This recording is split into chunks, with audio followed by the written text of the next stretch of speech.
mga landas, mga alitang ay tapusin, sapagkat si Kristo'y darating.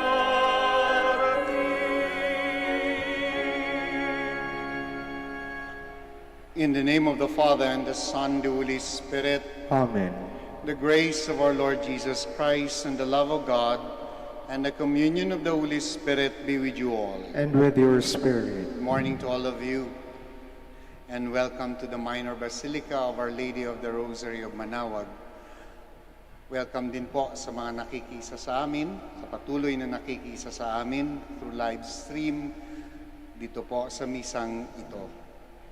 My dear friends, as we begin our celebration, we once again call to mind our shortcomings, our infidelities, our sins, and so prepare ourselves to celebrate the sacred mysteries.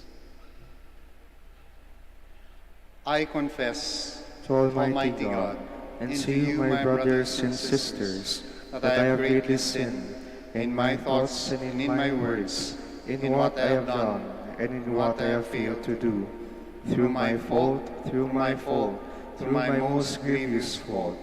Therefore I ask Blessed Mary, ever Virgin, all the angels and saints, and you, my brothers and sisters, to pray for me to the Lord our God. May the Almighty God have mercy on us, forgive us our sins, and bring us to everlasting life. Amen.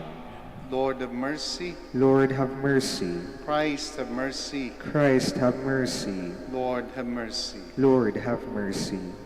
Let us pray. Grant, we pray, Almighty God, that we who are weighed down from of old by slavery beneath the yoke of sin may be set free from the newness of the long-awaited nativity of your only begotten Son, who lives and reigns with you in the unity of the Holy Spirit, one God, forever and ever. Amen. Please be seated.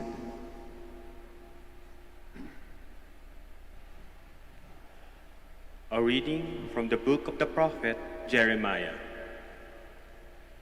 Behold, the days are coming, says the Lord, when I will raise up a righteous shoot to David. As king, he shall reign and govern wisely. He shall do what is just and right in the land. In his days, Judah shall be saved. Israel shall dwell in security. This is the name they give him, the Lord our justice. Therefore, the days will come, says the Lord, when they shall no longer say, as the Lord lives, who brought the children of Israel out of the land of Egypt, but rather, as the Lord lives, who brought the descendants of house of Israel up from the land of the north, and from all the lands to which I banished them. They shall again live on their own land. The word of the Lord. Thanks be to God. Justice shall flourish in his time, and fullness of peace forever. Justice shall flourish in his time, and fullness of peace forever. O God, with your judgment endow the king, and with your justice the king's son. He shall govern your people with justice, and your afflicted ones with judgment. Justice shall flourish in his time, and fullness of peace forever. For he shall rescue the poor when he cries out, and the afflicted when he has no one to help him. He shall have pity for the lonely and the poor. The lives of the poor he shall save. Justice shall flourish in his time, and fullness of peace forever. Blessed be the Lord, the God of Israel, who alone does wondrous deeds. And blessed forever his glorious name. May the whole earth be filled with his glory. Justice shall flourish in his time, and fullness of peace forever. Please all stand. Alleluia, alleluia, alleluia.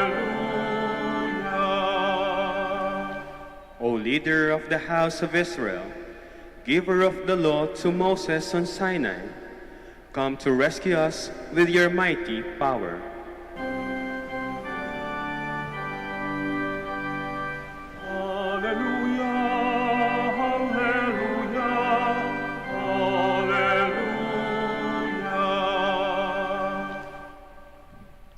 The Lord be with you. And with your spirit. A reading from the Holy Gospel according to Matthew. Glory to you, O Lord. This is how the birth of Jesus Christ came about.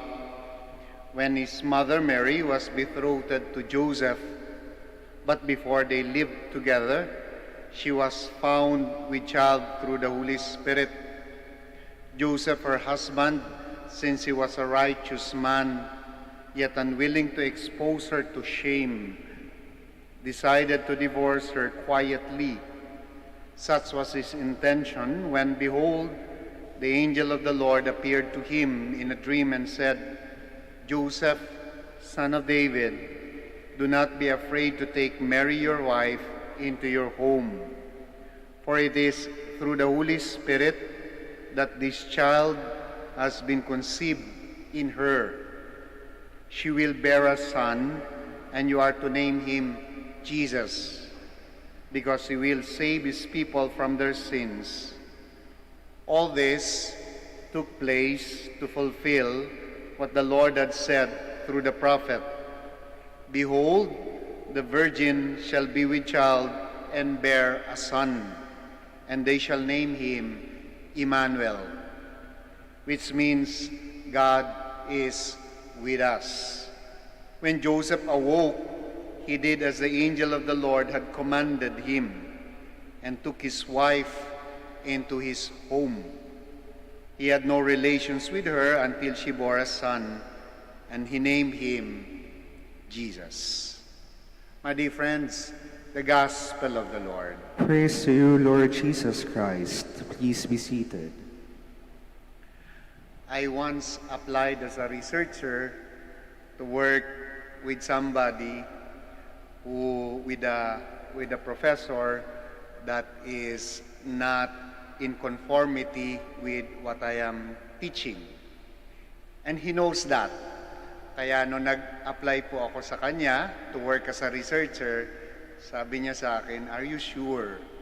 You know very much that what you're teaching, I am against some of what you are teaching. And then ang sabi ko na lang, yun nga po kasi ang gusto kong malaman, ano yung criticism doon sa itinuturo ko. And then he just smiled and then said, okay, let's work together, but there is just one thing that I'm going to ask you to do, and that is to leave your ego at the door. That last sentence, I cannot forget, because every time that I would enter into a new field, that is always a reminder to leave the ego at the door. I remember that because when we read today's gospel, and the center for once is not Mary, but the better half, Joseph. I am very sure malaking pride, malaking ego ang linunok ni San Jose when he was asked by the angel not to doubt, but to take Mary into his home. Not to divorce her, but to go on and support Mary because this is the will of God. I am sure Joseph has so many questions. Yung ego niya at that time must have been hurt. How can this be? And yet, Joseph, one thing perhaps with this couple is that it was only Mary that narinig natin na, and she pondered everything in her heart. But in the gospel that we read today, it's not just Mary who pondered silently the mystery of God happening in their lives. ganun din si Jose. Wala na siyang nagawa, kundi pagkagising niya, kundi to follow what the angel told him in the dream. Set your ego on the side, because if you do that, good things will happen. Set your ego on the side, because you will see the hand of God working.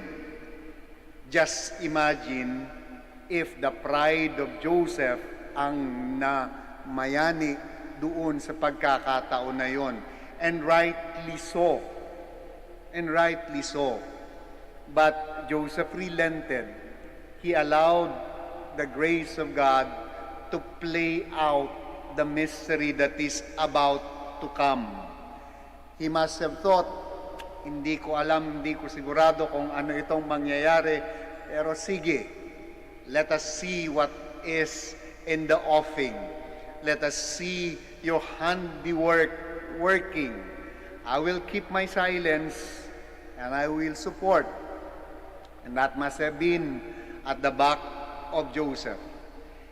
He left his ego at the door, and because of that, the mystery of incarnation happened. He left his ego at the door, and because of that, the mystery of God, the grace, ang napakalaking grasya, ay nangyari sa kasaysayan ng sangkatauhan. Even in our lives, my dear friends, my dear brothers and sisters, maraming bahagi sa ating mga pinagsisintimiento, ang malaking bahagi doon is about an oversized ego. When we look at things na we are being insulted, it seems na anong sinasabi nitong taong ito? Kibago-bago, kibata-bata, no? He seems to know it all. It is ego, no, that is not allowing us to see the good things, the possible good things in front of us. And it clouds our vision. It clouds our view. It does not allow us to see the possibilities of what is in front of us. That is why I try to remember that always. The job, when I took the job as a researcher, the only thing that was asked of me is not my competency, is not my capability, but it's the ego. Because once the ego is on the way, we prevent good things to happen. Sa simula po nitong pandemya, nagbibigay po kami ng mga seminar kung paano makapagturo online. And one of the schools wherein I am engaged with, I gave a seminar, a workshop sa mga teachers, mga colleagues, mga academicians, and some of them have been teaching for a long time, brick and mortar, classroom setting. Chalk pa yung pinagsimulan dati, whiteboard, but just the same classroom setting. And when I was discussing about the online teaching and how it happens, they were also gracious, but in the chat box, we read a comment from an old professor, not all things new ay good. Totoo naman po yun. And yet, what was so sad is that sayang yung galing niya because he was not able to open up and willingness was not there to teach in this new kind of platform. Maraming challenge sa atin. It might be ego, it might be unwillingness to change, it must be something that ito na yung nakasanayan, but St. Joseph today, in our gospel today, in the gospel that we read, broke that. He did not only set his ego on the side, but he allowed this vision to open. And when he allowed this vision to open, he welcomed the mystery to happen not just before His eyes, but to happen for the good of humanity. Kaya may Pasko. My dear friends, ego is not something that is bad altogether, but an oversized one. It hampers the fulfillment of grace and the playing out of the mystery. Joseph pondered things in his heart, like Mary, but that happened when he put his ego and left it at the door.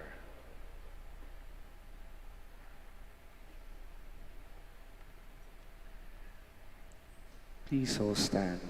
In union with Saint Joseph, the man of great faith, let us make our prayers together as God's family to the true Father of all. Let your response be, Lord, hear our prayer. Lord, hear our prayer. That the Pope, bishops, priests, and consecrated men may, like Saint Joseph, mirror God's love by their fatherly care, let us pray to the Lord. Lord, hear our prayer. That government officials, like Saint Joseph, may be sensitive and discerning of God's plan as it unfolds in the day-to-day events of life, let us pray to the Lord. Lord, hear our prayer. That fathers may show special love and concern for their families through their diligence and edifying life, let us pray to the Lord. Lord, hear our prayer. That those who are undergoing crises in their personal and family life may have the hope and faith of Saint Joseph, let us pray to the Lord. Lord, hear our prayer. That through the intercession of Saint Joseph, the dying may find consolation in their last hours, let us pray to the Lord. Lord, hear our prayer. That the worldwide COVID-19 pandemic may end soon, that humanity may live in health and happiness, that the afflicted may be healed, and the dead may receive a merciful welcome to the Father's house. Let us pray to the Lord. Lord, hear our prayer. We also pray in a very special way for all the devotees of Our Lady of the Rosary of Manaoag, wherever they are, for their health, for their well-being. We pray to the Lord. Lord, hear our prayer. Join me also in praying for all our employees here at the Minor Basilica of Our Lady of the Rosary of Manaoag, for all our personnel, teachers, and administrators in our different educational institutions and other ministries of the Dominican province of the Philippines, that the Lord may continue to guide them through the intercession of Our Lady of the Rosary of Manaoag. We pray to the Lord. Lord, hear our prayer. Now we pause for a while, and in silence, you may now offer your personal intentions. O Lord, help us to be united as one family under your fatherhood. We ask this through Christ our Lord. Amen. Please be seated.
Please all stand. Pray, my dear brothers and sisters, that my sacrifice and yours may be acceptable to God, the Almighty Father. May the Lord accept the sacrifice at your hands for the praise and glory of his name, for our good and the good of all his holy church. May the sacrifice to be offered to you, O Lord, make us acceptable to your name, that we may merit for all eternity to be the companions of Christ, by whose death our own mortality was healed, who lives and reigns forever and ever. Amen. The Lord be with you. And with your spirit. Lift up your hearts. We lift them up to the Lord. Let us give thanks to the Lord our God. It is right and just. It is truly right and just, our duty and our salvation, always and everywhere to give you thanks. Lord, Holy Father, Almighty and eternal God, through Christ our Lord, for all the oracles of the prophets foretold him, the Virgin Mother longed for him.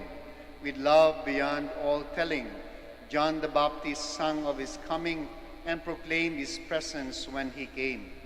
It is by his gift that already we rejoice at the mystery of his nativity, so that he may find us watchful in prayer and exultant in his praise. And so with our angels and archangels, with thrones and dominions, and with all the hosts and powers of heaven, we sing the hymn of your glory, as without end we acclaim. Holy, holy, holy, Lord God of hosts. Heaven and earth are full of your glory. Hosanna in the highest. Blessed is he who comes in the name of the Lord. Hosanna in the highest. Please all kneel. You are indeed holy, O Lord, the fount of all holiness.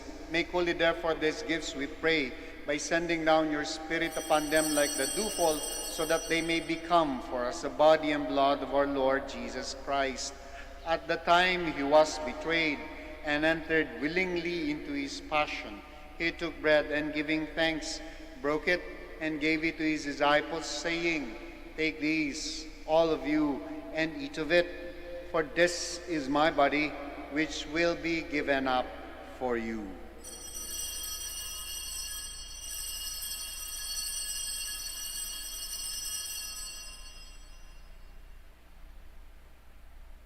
In a similar way, when supper was ended, he took the chalice, and once more giving thanks, he gave it to his disciples, saying, "Take these, all of you, and drink from it.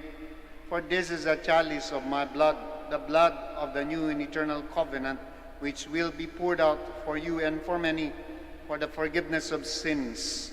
Do this in memory of me."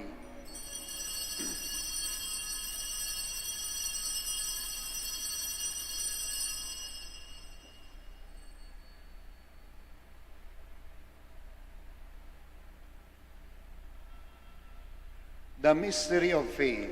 We proclaim your death, O Lord, and profess your resurrection until you come again. Therefore, as we celebrate the memorial of his death and resurrection, we offer you, Lord, the bread of life and the chalice of salvation, giving thanks that you have held us worthy to be in your presence and minister to you. Humbly we pray that, partake on the body and blood of Christ, we may be gathered into one by the Holy Spirit. Remember, Lord, your church spread throughout the world, and bring her to the fullness of charity, together with Francis, our Pope, Socrates, our Archbishop, Fidelis, our Auxiliary Bishop, Gerard, the Master of the Order, and all the clergy. Remember also our brothers and sisters who have fallen asleep in the hope of the resurrection, and all who have died in your mercy. Welcome them into the light of your face. Have mercy on us all, we pray, that with the Blessed Virgin Mary, Mother of God, with the blessed apostles, and all the saints who have pleased you throughout the ages, we may merit to be co-heirs to eternal life, and may praise and glorify you through your Son, Jesus Christ. Through him, and with him, and in him, O God Almighty Father, in the unity of the Holy Spirit, all glory and honor is yours forever and ever. Amen. Please all stand. At the Savior's command and formed by divine teaching, we dare to pray.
Deliver us, Lord, we pray, from every evil.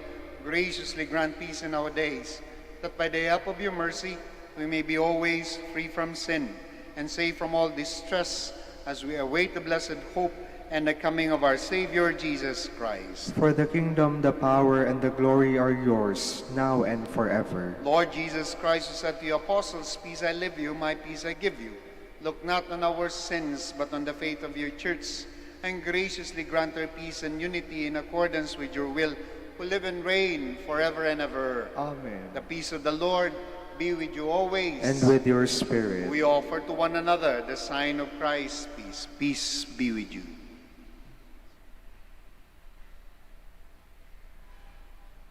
Lamb of God, You take away the sins of the world, have mercy on us. Lamb of God, you take away the sins of the world, have mercy on us. Lamb of God, you take away the sins of the world, grant us peace. Peace all kneel. my dear friends, my dear brothers and sisters, behold, this is our Lord Jesus Christ, our healer, the Lamb of God. Behold him who takes away the sins of the world. Blessed are those called to the supper of the Lamb. Lord, I am not worthy that you should enter under my roof, but only say the word, and my soul shall be healed. Body and blood of Christ, bring me to everlasting life.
ba't kay saya dapat ng Pasko? Kung bawat pamilya ay buo, kaya't idalangin natin ang bawat tahanan bago sumapit ang Pasko.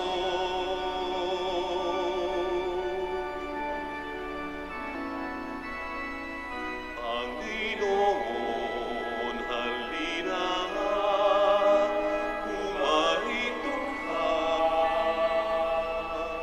Sagipin mo ang bayan, ikaw ang pag-asa. Mahay ng mga mahihirap. Panginoon, iligtas mo ang iyong bayan.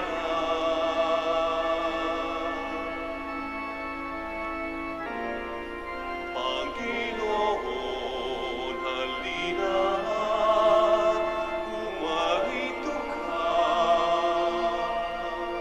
Sagipin mo ang bayan, ikaw ang pag-asa. Gabay ng mga mahihirap. Panginoon, iligtas mo ang iyong bayan. Panginoon, iligtas mo ang iyong bayan.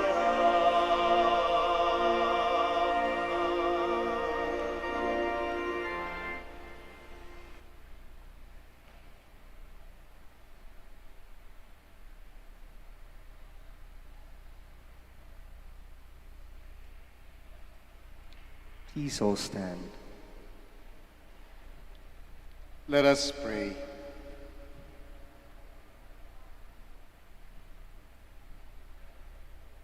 May we receive your mercy in the midst of your temple, O Lord, and show fitting honor to the coming solemnities of our redemption.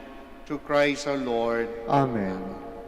Before I give the final blessing, maraming salamat po sa pagdalaw ninyo sa Minor Basilica of Our Lady of the Rosary of Manaoag. Maraming salamat sa lahat po ng tulong ninyo.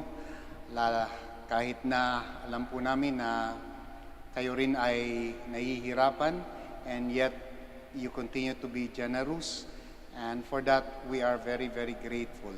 We will continue to pray for you and continue to pray for us also. In other words, we continue to pray for each other, not only in this Christmas season, but in every day sa buhay po natin. Muli po, maraming salamat. The Lord be with you. And with your spirit. May the Almighty God bless you all, the Father, the Son, the Holy Spirit. Amen. The Mass is ended. Go in peace to love and serve the Lord through one another. Thanks be to God. We shall now say the prayer for the blessing of the sick, and then to be followed by the prayer for the blessing of religious articles. Our help is in the name of the Lord, Who made heaven and earth. God, our Almighty Father. By your blessing you give us strength and support in our frailty. Turn with kindness toward our sick brothers and sisters, freedom from all illness, and restore them to good health through the intercession of Our Lady of the Rosary of Manaoag, so that in the sure knowledge of your goodness they will gratefully bless your holy name. We ask this through Christ our Lord. Amen. In memory of the mysteries of the life, death, and resurrection of our Lord Jesus Christ, and to the honor and glory of the Blessed Virgin Mary, Mother of Christ, Mother of the Church, Our Lady of the Rosary of Manaoag, may your religious articles be blessed and made holy. In the name of the Father, the Son, the Holy Spirit. Amen. Immaculate